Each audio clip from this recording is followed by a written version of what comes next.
So for this afternoon's lecture, it's a pleasure to welcome Russell Cowburn. Russell is Professor of Experimental Physics here in Cambridge. He did his PhD here in condensed matter physics and then did various appointments in Paris, Durham, and Imperial College in London. He has research interests in nanotechnology and various applications of that to magnetism, electronics, and optics. Including things on low-energy computer chips, ultra-high density three-dimensional data storage, and healthcare devices. And I'm told he is the proud owner of over 60 different scientific patents. Is that correct? Yes. And we're pleased to welcome him today to come to talk to us on the title of Perfection and Randomness, Lessons from Nanotechnology. Russell.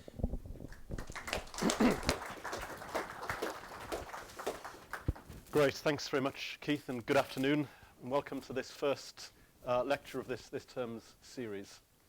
So, as Keith said, I'm going to talk about perfection and randomness, and I'm going to try and blend some of the things that we've learnt from our research in nanotechnology with some Christian theological thoughts and see how we can put it all together.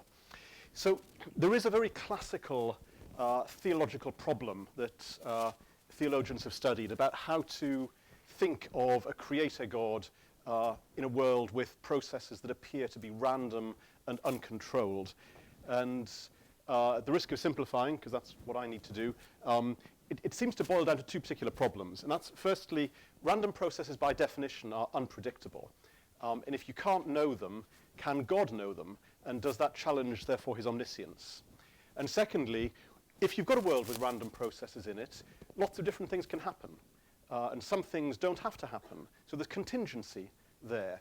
And is that then a challenge to God's omnipotence? What if God wants to happen is not something that flows from the roll of the dice? Can his omnipotence be thwarted? Now, I must say, I don't find these to be particularly problematic. Again, at the risk of simplifying, I find the biblical proverb, the lot is cast into the lap, but its every decision is from the Lord, actually sews up a lot of the apparent problems of these quite simply. There is more to say about that, but I don't find these to be particularly difficult theological concerns. And the important message for you this morning is, this is not what I'm going to talk about today. This is not today's subject. So I'm not a theologian, and I couldn't speak authoritatively about these things. I'm going to have a slightly different take on it, but all in this same area of a world with random processes and how that fits into God's economy. And I guess the problem that I want to pose is this. How should nature be arranged? Now, should is obviously a very loaded word, but what would we expect to be reasonable as to how the world should work, especially a one that Christians believe is made by an omnipotent, omniscient God? A key point of Christian theology is that the physical processes that science describes are a reflection of the character and of the action of the creator God who made them. One of my favorite biblical verses from the New Testament is from Revelation, and it says, "You are worthy, our Lord and God, to receive glory and honor and power, for you created all things, and by your will they were created and have their being." So affirming simultaneously the fact that it was God who created them by his will, but that actually the result of that is that God is worthy to receive glory and honor. So it's actually one of the things that the spiritual world holds God in awe because of what he's done. And I speak to a lot of Christians about science, and quite often about evolution, where obviously random processes are a key element. And so many times I've had the reaction, I see what you're saying, but there's just a hesitation.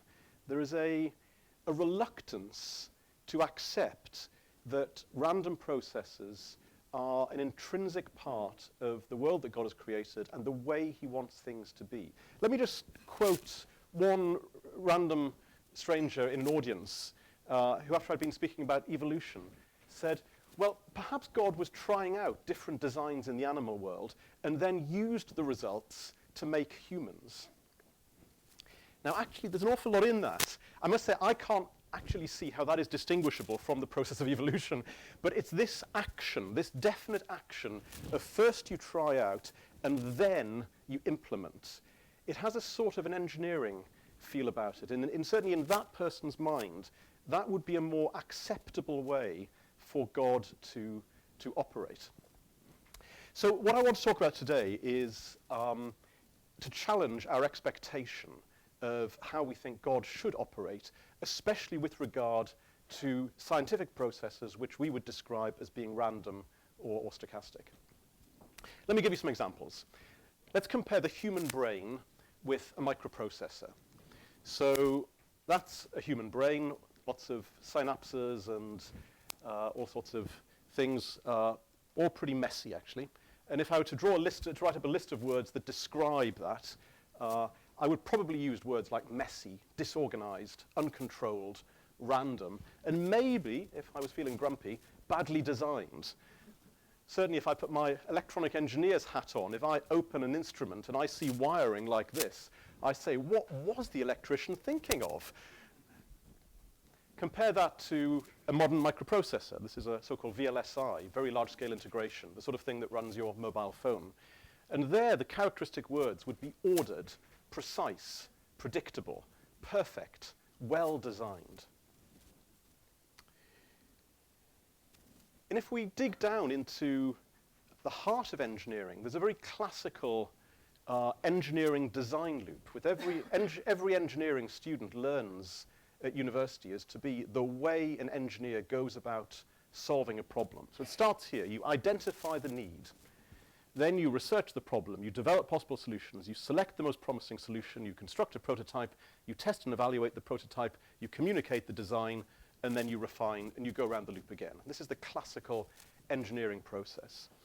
Again, compare that to the phylogenetic tree of life, the description of all natural life with its bacteria, its archaea, and its eukarya. There's an awful lot of stuff there, and we are here, just on this little side branch, just one click to the right of fungi. And again, if we were to describe these processes, this one is clearly structured, it's ordered, it's efficient. And this one, well, maybe it's wasteful. Do we really need all these things? It's certainly random, that's why I'm talking about it today. Could it be accused of lacking direction, even? So that's the background. So my aim for this talk is to hopefully convince you that, in fact, disorder and randomness are not actually inferior to perfection and order. And I'm going to show you that by demonstrating that disorder and randomness are actually essential for physics, that most ordered and precise of disciplines. Without randomness and disorder would be nowhere. But it's not just physics. Disorder and randomness are actually essential for life. And I'll try and paint you a little picture of what the natural world would look like if we got rid of the disorder and the randomness. And then finally, to convince you that actually the best engineers have always known this, and that disorder and randomness is already used extensively in modern engineering. And hopefully just to try to redeem the appropriateness of disordered and random processes as being something that are very worthy of a creator God to invoke. Okay, so here we go. Disorder and randomness are essential for physics. So this is a picture from my lab. I'm in the business of making atomic scale club sandwiches. So we love to build materials atom by atom, and we'll put down a few layers, just a few atomic planes of one element, say platinum, and then we'll switch to a few atomic planes of ruthenium, and we will keep on building these things up. And the key to being able to successfully build nanostructures like this is all about controlling the interfaces. If I look in this point here, where the platinum transitions to ruthenium or to cobalt, I really want something like this. I want a couple of atomic planes of platinum, and then I want it to go immediately to an atomic plane of cobalt, and I want this interface to be what we would call atomically sharp. And that's really difficult to do. And if you don't do that, you just end up with a mush. Instead of making a club sandwich, you make a puree. And it just doesn't do the things that you want it to do. And actually, the trick, I can see my scientist at the back there who actually builds these things, so she knows the trick to making this work is to actually sprinkle a little bit of randomness into the mix. Let me show you what I mean. Usually atoms would be very irregularly arranged in a nice lattice, but every now and again there will be a defect. You just can't avoid it. There's always a defect somewhere. And if, say, there was a defect there, so in this drawing here of the perfect model, imagine that atom was missing. Because the structure grows, as we say, from the bottom up, if that one is missing, the next layer collapses down into it. And as a result, the layer above that then collapses. And that one defect propagates up throughout the entire structure, and you've still got evidence of it several atomic planes later. And so that means there's no self-healing in these systems. Once there's an error, it stays there forever and just keeps going up and sometimes actually gets worse.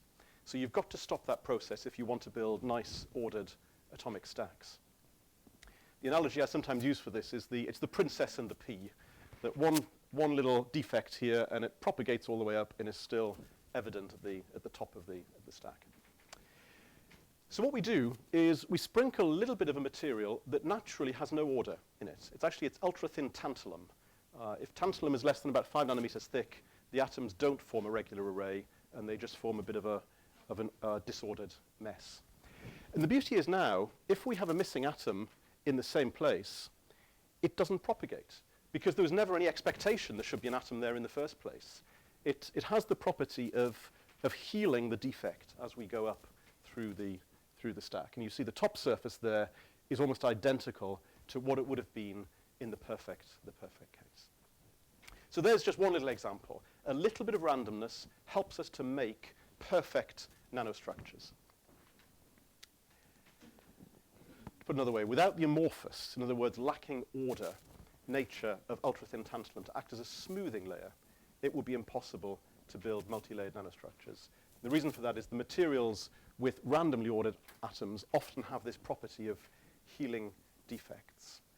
Materials that have precisely ordered atoms don't heal defects, and in that respect are inferior. So there's just one little example. Let's go slightly bigger, though, to the very heart of all modern physics, quantum mechanics. Quick primer for those of you who are not super familiar with quantum mechanics. If I've got some system that can be in two possible states, so maybe I've got an electron that could be spin up or it could be spin down, two possibilities, then the way I describe that is it's either purely in state A, it's entirely spin up, or it's purely state B, it's entirely spin down, nothing too dramatic there. The surprise comes if it's neither of these. And if it's neither of those, what we would say is rather than being in an in-between state, we actually say it's a mixture of up and down. And that's where quantum physics differs from classical physics. In classical physics, you can't be a bit up and a bit down. You've got to be one or the other. And if you have some sort of mixture, it probably means in between. But in quantum physics, you can absolutely be a mixture of up and down. And what happens is, if you're in a state, there's a mixture of up and down. When you observe the system, and that's a very technical thing, when you observe it, the system makes a random choice as to which way it will present itself. So for example, if I had a system that had three possible states, call them red, blue, and green, in a classical physics, they would add together and it would appear white. In a quantum physics, a third of the time I look at it, it would appear red. A third of the time I look at it, it would appear blue. And a third of the time, it would appear green. So that's pretty much all you need to know about quantum physics. And it's this random nature that really perturbed the original founders. Einstein is famous for saying, "I cannot believe God plays dice with the universe." Because for the first time in human history, it really appeared that if you go down deep enough, everything is random. Because quantum mechanics ultimately underpins everything in life and in physics. And yet it seems at the very heart of it is this random selection of states within a mixture every time the system is observed. And out of that flows the famous Heisenberg's uncertainty principle, which I'm sure many of you've heard of, but probably fewer of you have actually seen defined. That is how we actually define it.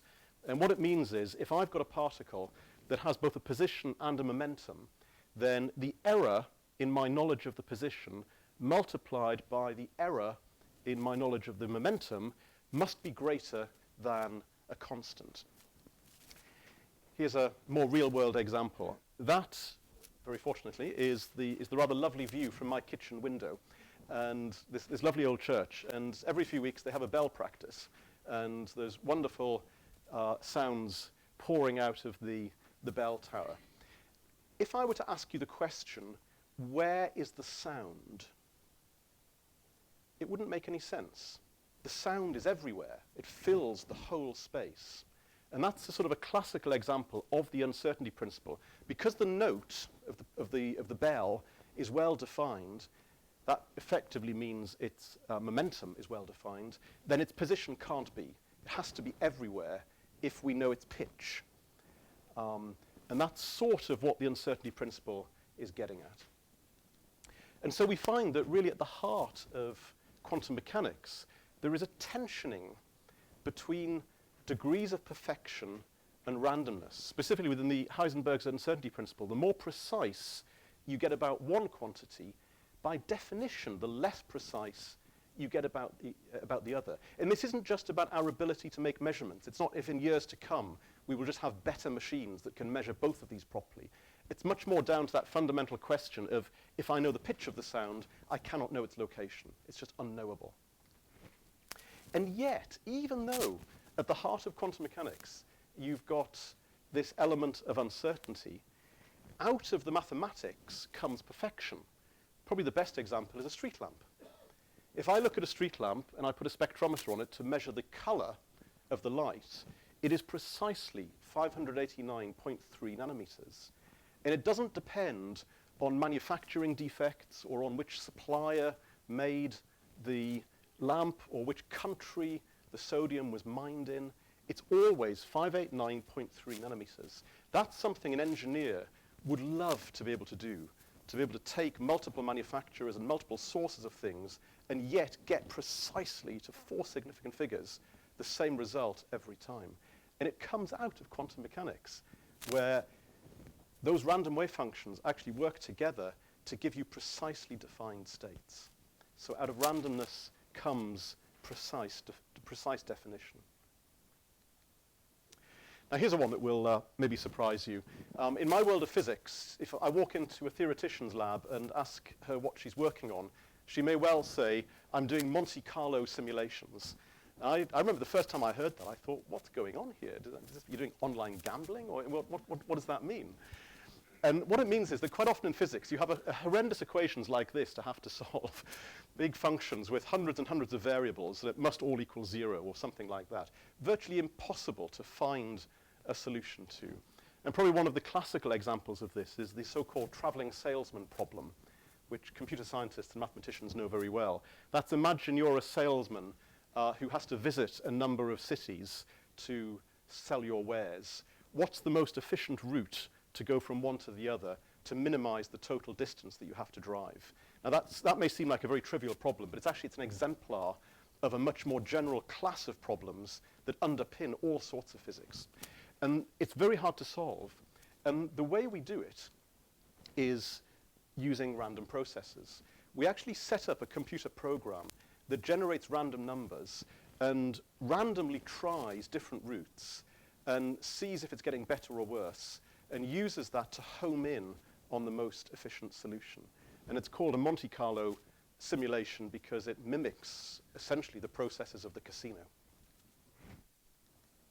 And a similar class of algorithm is called a genetic algorithm. And again, with similar resonances with the idea of random selection in genetics.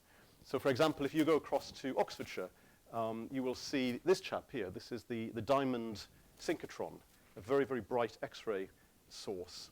And people from my research community take their nanostructures, their atomic club sandwiches, and they shine the X-rays at them. And they end up with all of these little wiggles. And if you know how to interpret the wiggles correctly, you can actually measure everything that you need to know about the layers. The trouble is, finding the interpretation of the wiggles is mathematically really tough. It's virtually impossible from an analytical maths point of view. So what people do is they set up a little game of life in their computer, and they create little numerical species. And the success or the strength of that species depends on how well that set of numbers explains the wiggles. And the sets of numbers that don't do a good job essentially get displaced. They get eaten by the sets of numbers that do a better job. And they run life. They run a simulation of life, and they see who comes out on top. And the species that comes out on top is the answer to the mathematical problem. So I think it's wonderful that this is what people actually do. And just a final little side note while we're on a physicsy things, just a little word about the maths of randomness. Sometimes people think mathematical processes don't have any laws. How can you have a law about something that's different every time? But actually, there are a whole stack of laws about random numbers. This is the whole world of statistics. And even though I can't say anything about the precise value of my next observation of a random variable, I can say an awful lot about a whole sequence of observations. So things like the law of statistical regularity, which includes the law of large numbers, the central limit theorem, regression to the mean, even the ergodic hypothesis. These are all really solid, well-defined statistical laws that allow us to make sense of at least groups of random numbers, if not the individual values. So just a little comment in passing. Random variables are subject to laws too. Don't think they're outside of description by scientific and mathematical laws. Okay, that's all I'm going to do on physics, you'll be glad to know. Let's move to something far more useful, biology. So disorder and randomness are essential for life. I only really learned one thing as a chemistry student, and it took me about 20 years to understand that what I'd been taught on that day was really important. I think I was prejudiced by my physics teacher, who used to describe chemistry as just the physics of the electron. But this is undoubtedly an amazing equation that comes out of chemistry. It's the Arrhenius equation. And what it says is, if I've got a chemical reaction, if I've got two species, A and B, and they may perhaps bond together to form a new compound, AB, then the way we describe that is there is an energy of them remaining as A and B separately, and there is an energy of them being AB as a compound, and usually there is some sort of barrier, a higher energy state that separates those two. And the great thing is, because at finite temperature everything fluctuates, this little bouncing ball represents the state of the molecule. So when the ball's in this well, it means we've got compound AB, and when it's in this well, we've got A and B separately. And the fact that there is temperature, the fact we're not at absolute zero, means the ball is wiggling around, it's fluctuating, as we say, and that means every now and again it can suddenly have a super punch, and it can get itself over the barrier, and the chemical reaction either happens, or if it's going the other way, the compound falls apart. And this essentially is chemistry, as seen by a physicist at least. But there's a really important detail in the maths of this equation. I'm not going to tire you with equations, but I just want to put a couple of numbers into here to show you how dramatic it is. Imagine my energy barrier, the height of the energy state separating my two reactions, my two results rather, is half an electron volt. Okay, that's relatively small.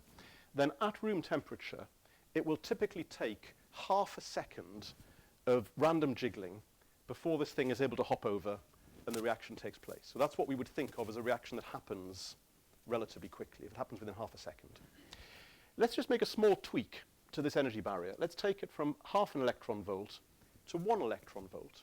What do we think is going to happen to this number? Who thinks it's going to go to 1 second, for example? Okay, you're all far too well educated to fall for that trap. In fact, it goes to 7.5 years. This is the power of exponentials. A very, very small change in this energy barrier converts a reaction from being highly probable to being once in a blue moon.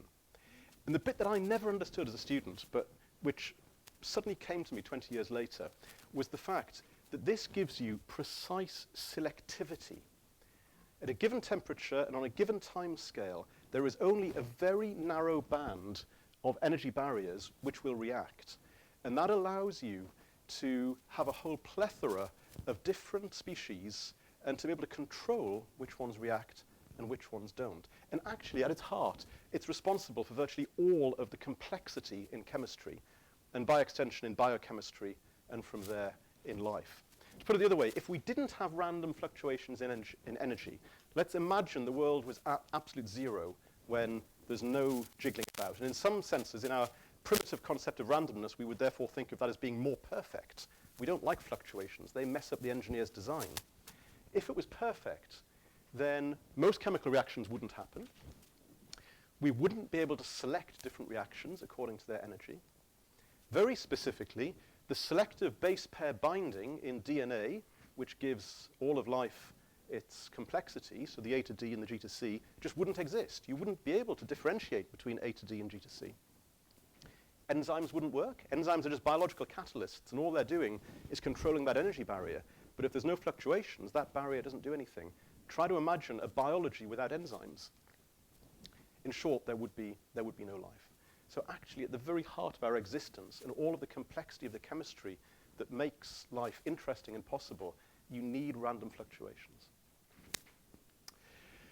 Okay, and then finally, disorder and randomness are already used by the best engineers. So we're currently building a new Cavendish, and so very soon I suspect we'll see something like this, lots of steel frames going up, ready to construct. And clearly these are very important because the strength of the entire building comes from these steel struts. If they fail, the whole building collapses. And if I take my atomic microscope and look inside one of these essentially iron struts, I'm going to see a very regular array of atoms. But actually that's over a limited view. If I actually looked a little bit more widely, what I would actually see is something like this. And this is the nature of virtually all real-world materials, things that are grown outside of the physics lab, in as much as the perfection of the atomic lattice lasts for a certain distance, maybe a few hundred, a few thousand atomic spacings. But then there is what we call a grain boundary. There is a mistake. And another island, or a grain, of well-ordered atoms abuts it. And at the place where they join the grain boundary, there's all sorts of disorder and a lack of control. Essentially, the difference between that is a brittle material, and that is a tough material. Because the problem with this is, if I break this lattice, if I cleave that atomic plane, the crack then just propagates throughout the whole thing. And it would be like building your building out of glass. One little defect and the whole thing shatters. In this world, if I cleave this plane, the crack propagates, but when it gets to here, it gets absorbed and doesn't go any further.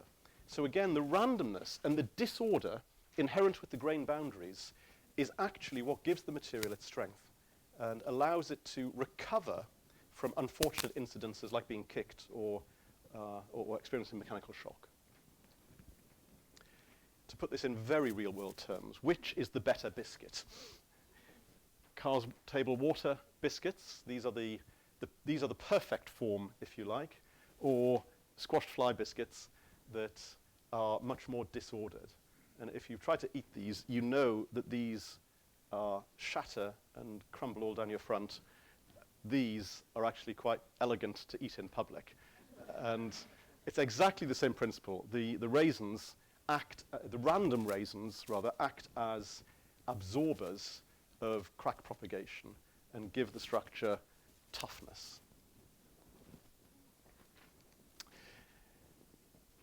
Slightly different take on randomness. There's a big philosophical debate within physics about whether true randomness actually exists. People talk about ontological randomness and all these sorts of things, and I don't want to get into that today. But to the degree that we believe true randomness exists, the place we find it is in radioactive decay. So if I have a uranium-235 atom and a neutron comes in, it gets absorbed into the nucleus and makes this into uranium-236, which is unstable, and so at a certain time later, this thing will fall apart, and it'll form a krypton atom, and a barium atom, and a whole lot of energy. And that's the heart of nuclear power. And actually, this moment when the uranium-236 decides, if you like, to split into its two smaller atoms, that is a truly random process. It's the most random thing we know of. It doesn't depend on anything. It just happens. And with a statistical distribution that is very well defined. You can literally set your watch by it. And so actually, here's a great example of where a process which at its fundamentals is the most random thing we know is used to make a really well-controlled and useful thing like a nuclear power station. And so randomness at the heart of something doesn't necessarily mean messy, badly designed, or not useful. It's quite the other way around. It's the randomness that enables the order and the use to humans. And since we're on the subject of electricity, let me just show you one final engineering example. This may seem very prosaic, but actually if we didn't have this, the world would be a very different place. Electricity transformers. This is why we don't need to build a nuclear power station next to each of our houses or next to each of our buildings. We can put them somewhere else and then pipe the electricity across to us. Without transformers, you can't do that, so they're really important. And there's a problem called eddy currents inside these transformers that as the electrical current flows, it generates a magnetic field, and that magnetic field in turn induces little circulating electrical currents inside the steel. And as they go round, they generate heat, the transformer gets hot, and all of your carefully generated electricity gets converted into unwanted heat. And so if we couldn't solve the eddy current problem, we wouldn't be able to efficiently transform electricity from one place to another. So what do engineers do? It's amazing.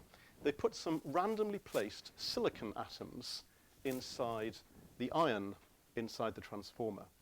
And that has the effect of breaking up those little loops of current and stopping them from occurring and stops the energy loss. And it converts just a few percent of silicon placed into the iron, suddenly transforms this material from being very lossy and inefficient into being super efficient and useful. So, I'm coming towards a conclusion here. Let's just maybe go back to some of those words that we used at the very beginning when we looked at random processes. So we talked about messy, disorganized, uncontrolled, badly designed, wasteful, lacking direction. I would argue that if we want a word association in a theological context for random processes, these are probably a better choice of words. Self-healing, adaptable, understandable. Remember, there are laws to random processes. Predictable, when viewed correctly. I caveat this one very carefully because the whole point of a random process is you can't predict the next occurrence, but you can very much predict things about the ensemble as a whole. Possessing hidden order. There are all sorts of orders in a random system that, again, you don't see if you only look once, but if you look n times, become very clear. Rich, useful, emergent. So when I say emergent, I mean out of that apparent uncontrolled chaos comes a collective organization. Creative. And I'm going slightly off-piste here, but I think I would even go so far as to use the word merciful. I always see evolution as a merciful process because the point of evolution is it's very well set up to adapt to changing conditions and to make those changing environments livable. So the example that I often give is if you compare me and my cat, I'm very much at home in my environmental niche where there's a Waitrose down the world. But should a day come when all the supermarkets close, I'm going to have to evolve into a cat pretty quickly if I want to get lunch. That evolution is the process that allows species to adapt themselves to whichever environmental niche they find themselves in. In that sense, it's a very merciful process driven by randomness. Okay, let me conclude. We've got plenty of time for questions, so there's no time pressure. So at first sight, nature can be thought to be disorganized and inefficient. And it would appear that human engineering is much more ordered and better designed because it relies on deterministic and planned processes rather than relying on randomness and disorder. And that to some people, especially those from a particular part of the Christian world, they really think that the human engineering model is how God should work, and that in some degree randomness is just not worthy of him. I would argue that randomness and disorder, though, are actually some of the most powerful tools that we have in physics, allowing us to do things that we couldn't do otherwise, like create really precise nanostructures.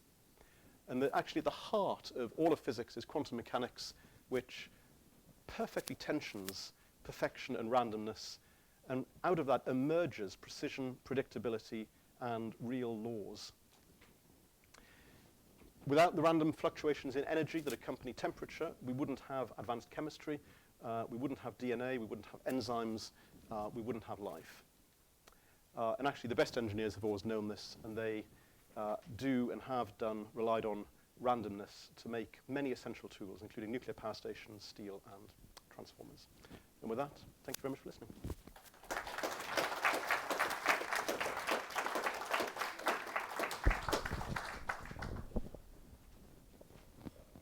Thank you very much, Russell. We've got plenty of time for questions, and initially we'll take them in a random order as to whatever order I see hands going up in. Who would like to kick off for us? You are right down the front, and wait for the microphone, and Steph will bring it to you. Just on the front. Yeah. Thomas Taleb talks about when they're predicting events in the future about tails and how the profound impact they can have on the result. Is that tails often the result of a randomness, do you think? Tails. Can you tell me a bit more about that? Well,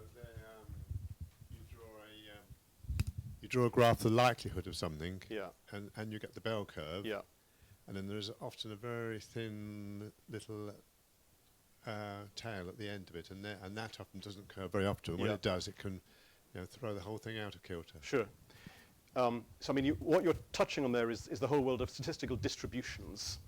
I'm not sure I can answer your question precisely, but I can say one or two interesting things about statistical distributions. There is a bit of confusion about them, especially the idea of regression to the mean, because a consequence is that if you make an observation which happens to be in a tail like that, that then your subsequent observations are more likely to be elsewhere. But there are many ways of getting this wrong. There's a classical schoolboy conundrum of saying, if I've got a fair coin and I've tossed 5 heads in a row, what's the probability of getting a head on my next go? And intuitively, we all say it's greater than 50%, but it's not. And also, regression to the mean isn't causal, so there are lots of subtleties in it. But certainly, people have looked at distributions and asked what happens when I make an observation of a rare event, something that's in the high sigma tails. What can I then learn about what's coming next, given that as a whole, the thing must balance? I don't think I want to say much more than that, other than that there are interesting things there, but there are also lots of ways of getting it wrong. Thank you. Taleb actually mentions that analogy. Okay, good.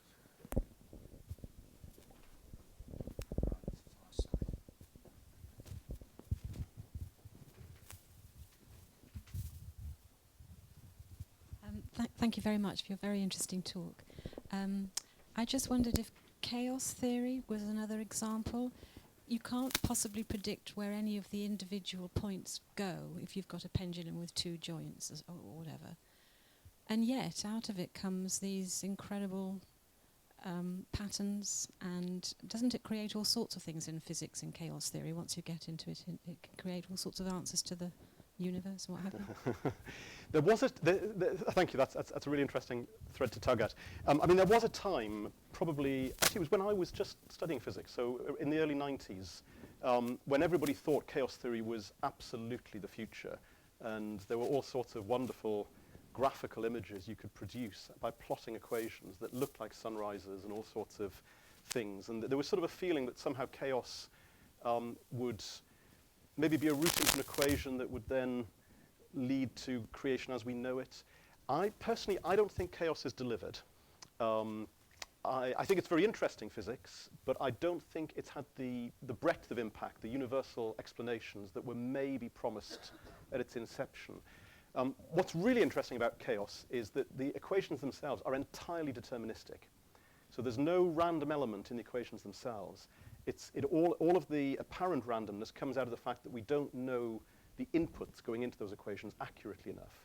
So it's actually a lack of knowledge feeding the predicting engine rather than any uncertainty in the predicting engine itself. So it's a slightly different class of randomness to what we see in truly random phenomena, where it's not a lack of knowledge, it's just it's not knowable. But thank you for raising it.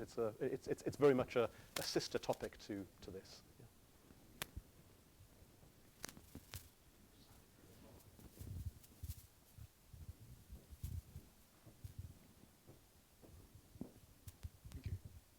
Thank you very much. To start on a slightly flippant note, if a tree falls in the forest and no one's there to see it, will my wife still say it was my fault?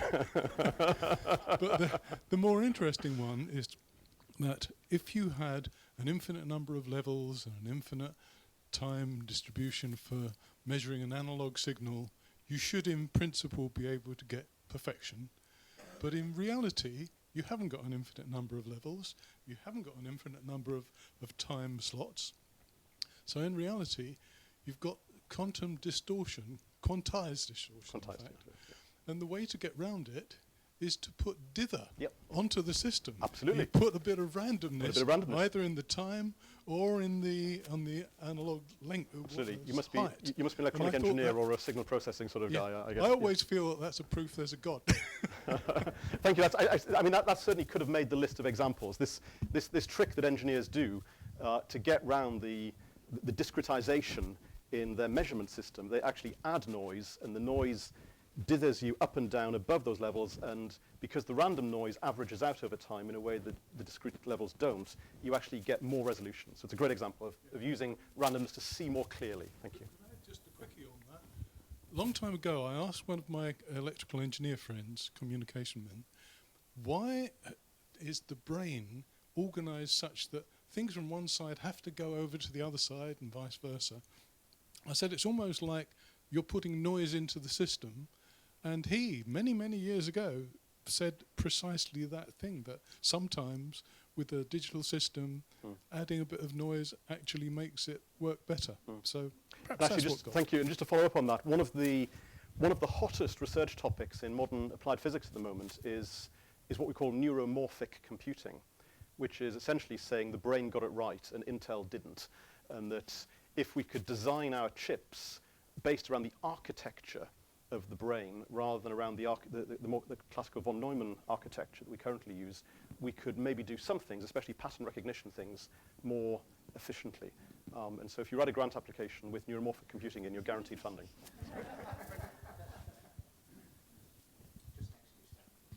So on that note, you know how life evolved as a molecular system, and molecules tend to have more motion and so on, so they have more ability to adapt and evolve. Do you think that one day we'll be able to engineer solid-state systems like the nanostructures you build that can adapt to the user? So now you showed us an example of how they adapt, like we encode randomness during the fabrication process. Can we do something similar for the actual use of the device? Yeah, I mean, I think for the use of the device, that's one slightly higher level hierarchically. So people do talk a lot about sort of reconfigurable computing. So the idea that you could have an architecture that could rebuild itself into a different architecture according to the problem it was solving. I'm not sure at the moment people are thinking about putting stochastic things into that. I think that's more deterministic. But going down a level, certainly in device manufacturing, I mean, for example, I showed you my multi-layers and showed you how putting a random material in there can help smooth them. The other thing that people do, if you want to make a really flat interface, is you raise the temperature while you're depositing, so that if an atom lands in the wrong place, it's actually got a bit of mobility on the surface to run around and explore until it finds a hole it's meant to drop into. And so you end up with much more perfect manufactured layers if you introduce some random thermal motion into the atoms as they're building.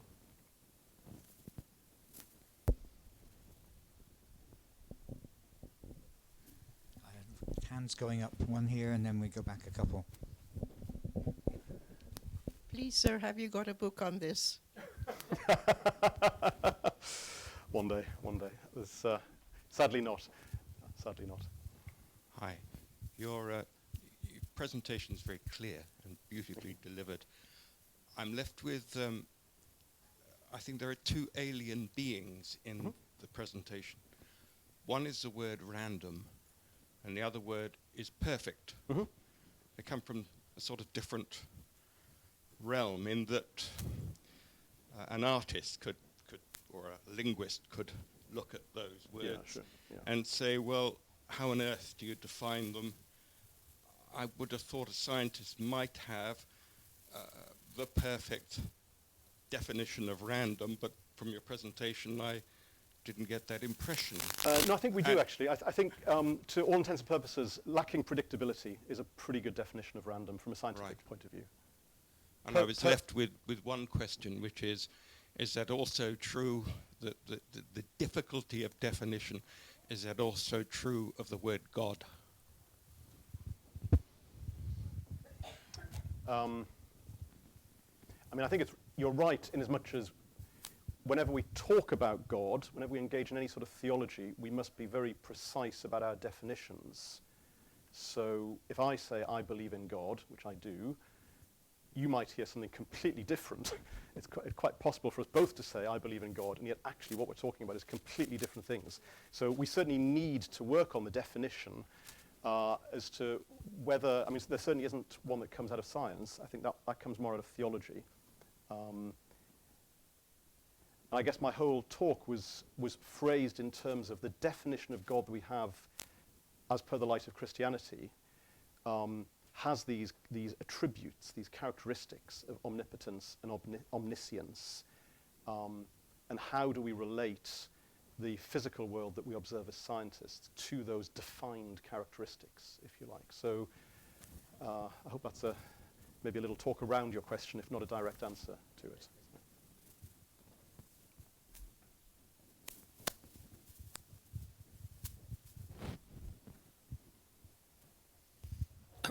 Not coming from any sense, just looking at your statements on the board sort of makes one think, are you suggesting that the blue ones are the work of the devil? No, there is no colour code here. I did it so that you could see clearly at the back of the room. That is the only statistical significance to the colours. Extending my viewpoint, what I was suggesting, that the idea that the simplistic view of attaining perfectness is not the right way to look at this, and therefore you would see it as subversive, some of those blue statements up there, as opposed to the red ones where your perfectness, or perfect whatever is achieved by a much harder principle. Okay, well, as I say, if you do find any correlations in the colour, that is purely by serendipity. It wasn't by design.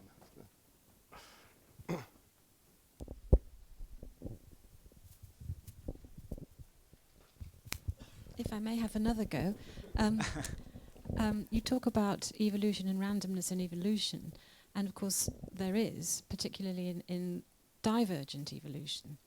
But the proposition is that the other kind of evolution, convergent evolution, which also comes from random processes, but which seems to throw up consistently the similar kind of patterns, patterns which work. Yes, absolutely. And these are not connected with the genetic family tree on which they are. So they just occur wherever, throughout, which does beg the question that there is some goal orientation here. There is some kind of pattern that works independently of the random motion, that the random motions throw up that pattern which will work, but not others. Well, I think and they will be repeatedly used, purposefully, as it were. Indeed. I mean, I think that's an example of emergence that I was talking about, that the pattern, if you like, is the evolutionary fitness for the environmental niche. And the randomness allows the system to explore what we would think of as the parameter hyperspace. That's a very physicsy way of looking at it, but it's a bit like the travelling salesman problem, actually. Lots of different ways of doing it. Which one's going to work best? And that it's a nice example of the convergent evolution is a nice example, actually, of where a very regular pattern emerges from a system that at its heart is driven by random fluctuations. Yeah, absolutely. I think it's a great example of emergent behavior from a random system. Yeah, thank you. Russell, if sorry, it's me. If at the base things are random, but overall things become perfection, Yeah. does it matter that God, or does God know at the, if you like, the atomic level? And does it matter? I mean, I think it matters in as much as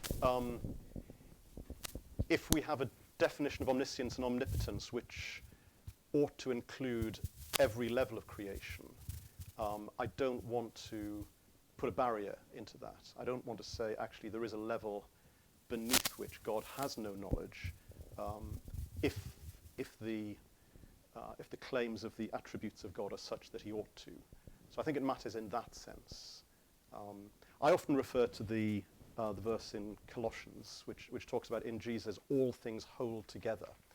To my mind, that sort of gives me a sense of God's, his transcendence and his immanence. He is separate from his creation, but yet he is involved in every detail of it, including the way the atoms hold together.